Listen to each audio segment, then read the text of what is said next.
Should I go? Okay. All right, good morning. Yes, yes. All right, thank you. Good morning, Chairwoman Jackson. Good morning. Lee, Ranking Member Biggs, and Chairman Nadler, and members of the Subcommittee on Crime, Terrorism, and Homeland Security.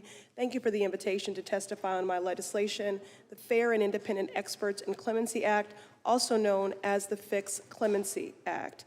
In the U.S., there are approximately 2 million people incarcerated in the criminal legal system, and over 200,000 in federal custody, disproportionately Black, Latino, Indigenous, disabled, and LGBTQ+.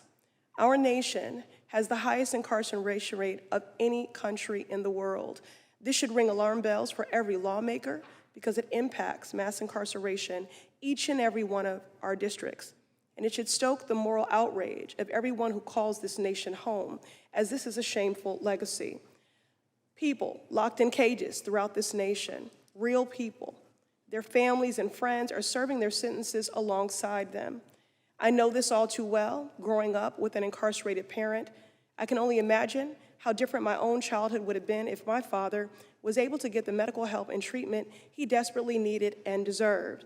Instead, his opioid addiction, which today would be treated as a public health issue, was criminalized, and his addiction robbed me of his physical presence during my most formative years.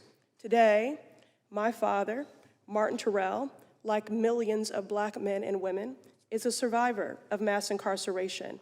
He's attained multiple degrees, gone on to be a college professor, and published author.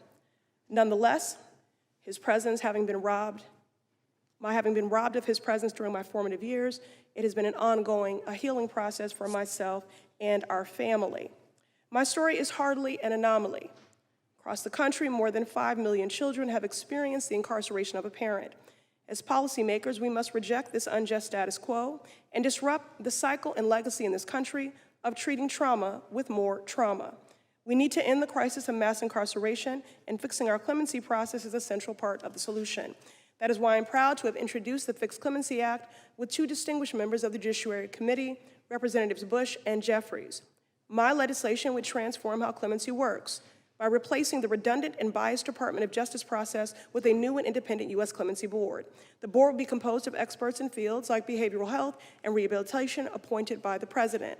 There would also be a seat at the table for a person who is formerly incarcerated, because I believe the people closest to the pain should be the closest to the power, driving and informing the policy making.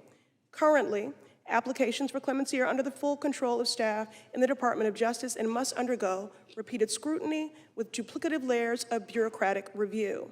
Experts have warned that this structure creates a prosecutorial bias against each applicant, and at any point in this process, one lone staffer can unilaterally prevent an application from moving forward. The Fix Clemency Act makes clear that prosecutors and people who run prisons should not have outsized influence when it comes to evaluating clemency applicants. With my bill, the newly created board would be transparent and independent.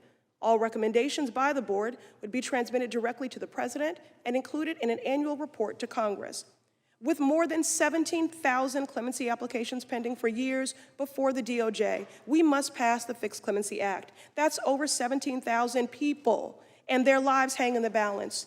I'm proud that my bill was drafted in close partnership with lawyers, constitutional scholars, advocates from across the political spectrum, and those who understand clemency best, people who are formerly incarcerated.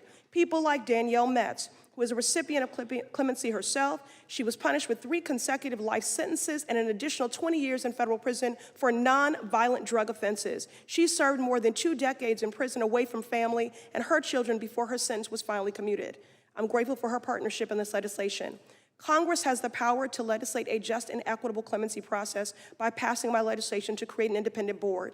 I applaud President Biden for granting 78 commutations and pardons last month. It establishes a historic precedent and will help set the individuals, their families, and communities on a pathway to healing. We must continue this historic momentum. To truly confront the backlog of over 17,000 applications and prevent it from ever occurring again, there must be structural change. More than 150 years ago, Congress created the current clemency process, and now it is time for Congress to fix it. Thank you.